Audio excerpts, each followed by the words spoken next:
اعوذ باللہ من الشیطان الرجیم بسم اللہ الرحمن الرحیم الرحمن علی العرش استوى له ما في السماوات وما في الارض وما بينهما وما تحت الثرى وان تجهر بالقول فانه يعلم السر واخفى اللہ لا الہ الا هو له الاسماء الحسنى۔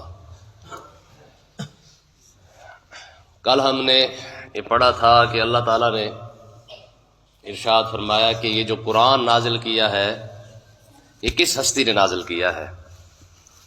تو اللہ تعالیٰ نے ارشاد فرمایا کہ اس قرآن کو نازل کرنے والی ذات، اس کتاب کو بھیجنے والی ذات جو ہے وہ کوئی عام ہستی نہیں ہے، وہ اس آسمان اور زمین کو بنانے والی خالق ہے اس کی۔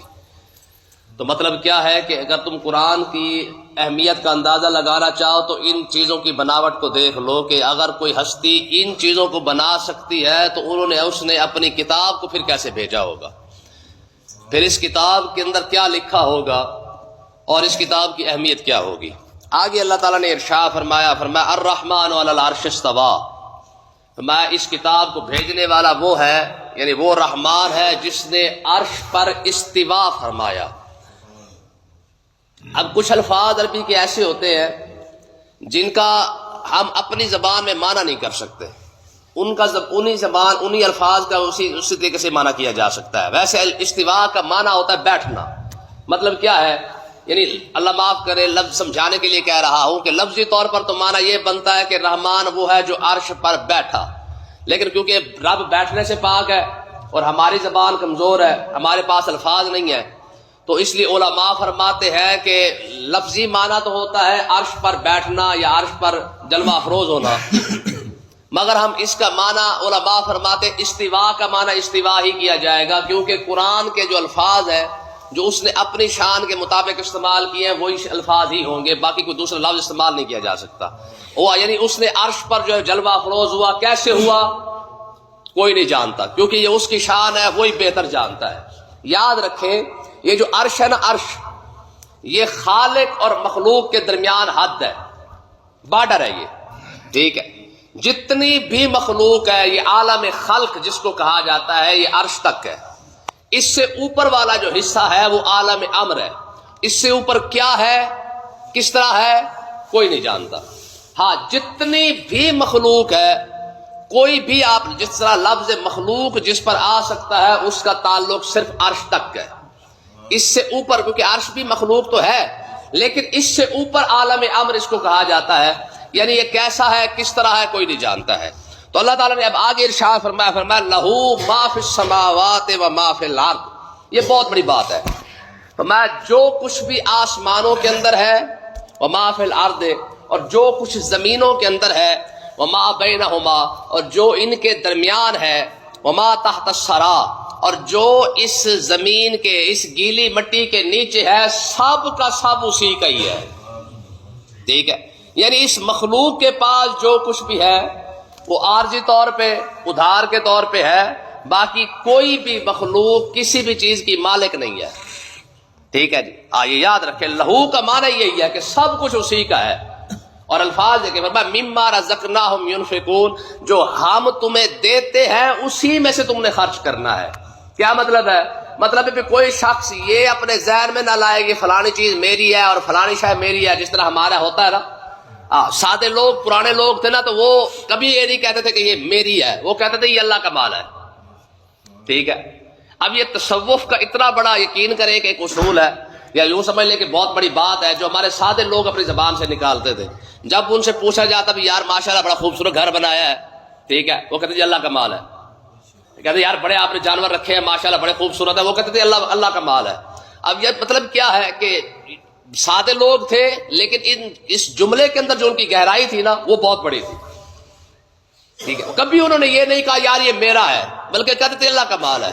تو اللہ تعالیٰ نے ارشاد فرمایا بھائی اس آسمان اور زمینوں کے اندر جو کچھ بھی ہے نا، آپ کسی بندے کے ذہن میں کسی مخلوق کے ذہن میں یہ نہ ہے کہ یہ اس کا ہے، لہو اسی کا ہی ہے، تمہیں ادھار دیا ہوا ہے، صرف اس لیے دیا ہوا ہے کہ دیکھنا یہ ہے کہ کرتا کیا ہے۔ اس لیے قرآن کہتا نا کہ مما رزقناہم ينفقون، جو ہم دے رہے ہیں اسی سے خرچ کر، ٹھیک ہے؟ جتنا ہمارے دیوں میں سے خرچ کرے گا پھر اور ذرا بڑھتا جائے گا۔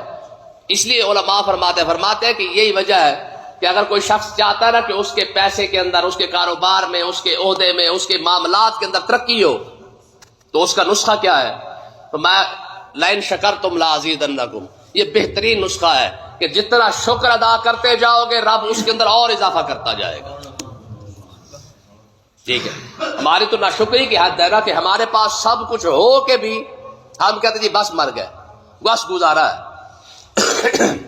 ٹھیک ہے، اور اگر اب اٹھا کے دیکھیں نا، خدا کی قسم تاریخ کے اندر جتنی عام بندے کے پاس آج سہولتیں ہیں نا، وہ وقت کے فرعون کے پاس بھی نہیں تھی. مجھے آپ بتائیں، فرعون کبھی سوچا ہوگا کہ اے سی بھی ہوگا، فریج بھی ہوتا ہوگا، ایک پنکھا بھی آئے گا، موٹر سائیکل بھی ہوگا؟ نہ. حالانکہ روئے زمین کے بادشاہ تھے، لیکن جو آج عام بندے کو جو سہولتیں میسر ہے وہ وقت کے فرعون اور نمرود کو بھی نہیں تھی. لیکن ہماری حال دیکھ، میں نے پہلے بھی ایک دو بار بتایا ہے دوستوں کو، ایران کے ایک عالم ہے، انہوں نے باقاعدہ فتویٰ دیا تھا، کہنے لگا کہ فریج رکھنا حرام ہے. دنیا پریشان ہو گئی. انہوں نے کہا یہ فریج رکھنا بھی حرام ہے. کہا جب ان سے پوچھا گیا کہ جناب فریج کیوں حرام کر دیا ہے، انہوں نے کہا جناب یہ فریج ہمارے ہمسائے کھا گیا ہے، یہ فریج ہمارے ہمسائے کھا گیا ہے. کل کیسے؟ انہوں نے کہا کل ہم ہانڈی پکاتے تھے، روٹی پکاتے تھے، سالن پکاتے تھے، تو آقا علیہ السلام کے فرمان پہ عمل بھی کر لیتے تھے کہ یار جب کھانا اچھا پکانے لگو تو کیا کرو، اس کے اندر تھوڑا سا شوربہ اور ڈال لینا، جب ہمسائے سے بھی پوچھ لینا. جب سے فریج آیا ہے ہمسائیگی تو ختم ہی ہو گئی ہے. اور ہمارے ہاں یہ بھی بہت بڑا مسئلہ ہے کہ ہم سمجھتے ہیں کہ اگر ہمسایہ چلو غریب ہو، بھوکھا ہو، اس کو دینا چاہیے. نہ، یاد رکھیں ہمسائیگی کے اندر بھوکھا ہونا ضروری نہیں ہے، ہمسائیگی ہمسائیگی ہی ہے. ٹھیک ہے، امام غزالی رحمۃ اللہ علیہ فرماتے ہیں، آپ سے پوچھا کہ بھی ہمسائے ہوتے کتنے ہیں، تو انہوں نے کہا جناب 40 گھر ادھر ہے، 40 ادھر ہے، 40 ادھر ہے اور 40 ادھر ہے. آپ حساب لگائے کہ قیامت والے آقا علیہ السلام نے خود ارشاد فرمایا، میں جتنی مرتبہ میرے پاس جبریل علیہ السلام آئے نا ہمسائے کے بارے میں بات کرنے کے لیے، مجھے تو عن قریب ایسے لگتا تھا کہ جیسے جبریل علیہ السلام یہ حکم بھی لے کے آ جائے گا کہ سرکار آپ کی جائیداد میں آپ کے ہمسائے کا بھی حصہ ہے. کہ مجھے اس بات کا بھی ڈر تھا کہ ایسا ہو جائے گا، لیکن ہوا تو نہیں. مقصد کیا ہے کہ ہم سمجھتے ہیں کہ ہمسایہ بھوکا ہو تو اسے دینا چاہیے. نہ، اگر ہمسایہ تگڑا بھی ہو پھر بھی اسے دینا چاہیے، کیونکہ یہ ہمسائے کا حق ہے.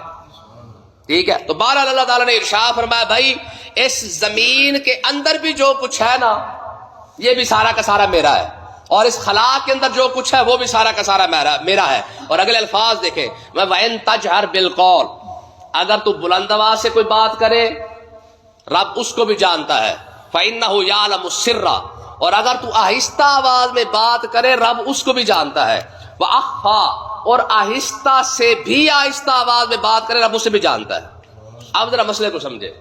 ایک تو ہو گیا چلو بھی اونچی آواز میں بات کی، ایک ہوگی آہستہ آواز میں بات کی، ایک ہوگی پوشیدہ سے بھی پوشیدہ بات، تو رب اس کو بھی جانتا ہے. اب علماء کہتے ہیں کہ یار پوشیدہ سے پوشیدہ کون سی ہوتی ہے، یعنی خفیہ سے خفیہ کون سی ہے؟ ایک تو آہستہ آواز میں بات کر لی ہے، کانوں میں خسر پھسر کر لی ہے، یہ تو رب جانتا ہے. یہ دل میں اب بات آ گئی ہے رب وہ جانتا ہے.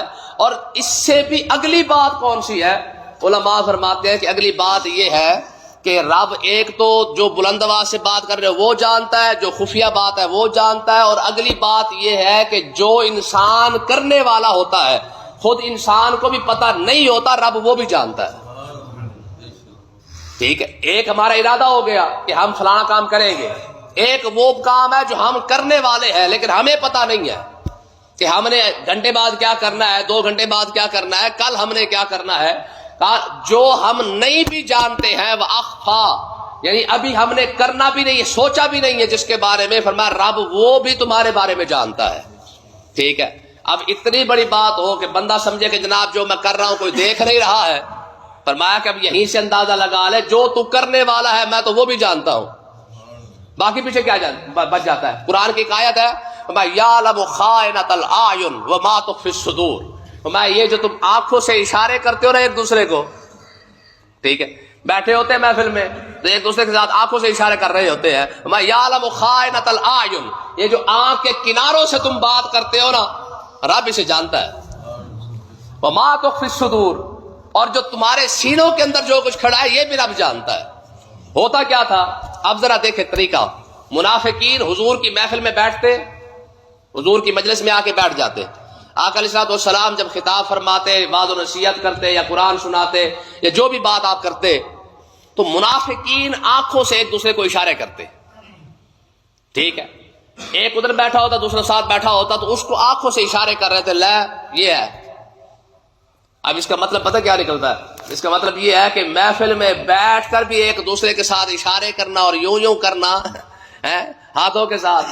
ٹھیک ہے، تو اس کا مطلب یہ منافقت کا طریقہ ہے، یہ منافقوں کا طریقہ تھا. تو حضور علیہ الصلوۃ والسلام جب خطاب کرتے تو یہ ایک دوسرے کو اشارے کرتے، سن لو. ٹھیک ہے، اور پھر اگلی بات دیکھیں، یہی منافقوں کا ایک قول یہ تھا، یہ کہتے تھے کہ جناب قرآن سن کے ہمیں تو کوئی فائدہ نہیں ہوا، ہمارا ایمان تو نہیں بڑھا. تو اللہ تعالیٰ نے ارشاد فرمایا کہ اما الذین فی قلوبہم مرض فزادتہم رجسا اما الذین فی قلوبہم مرض، ایک جن کے دلوں کے اندر بیماری ہو نا، رجسا الی رجسہم وماتوا وہم کافرون. فرمایا پلید دل قرآن سے کوئی فائدہ نہیں اٹھا سکتا. بندے کا دل نہیں پلید ہو جائے نا، آپ اسے قرآن سناتے رہے، آپ اسے حدیث سناتے رہے، جو مرضی آپ کرتے رہے. فرشتوں کفار مکہ کے بارے میں یہی اللہ تعالیٰ نے ارشاد فرمایا، فرمایا محبوب اگر اس کو سیڑھی لگا کے ان کو آسمان پر بھی چڑھا دینا تب بھی، کیونکہ دل پلید ہے، انہوں نے کبھی ماننا نہیں ہے.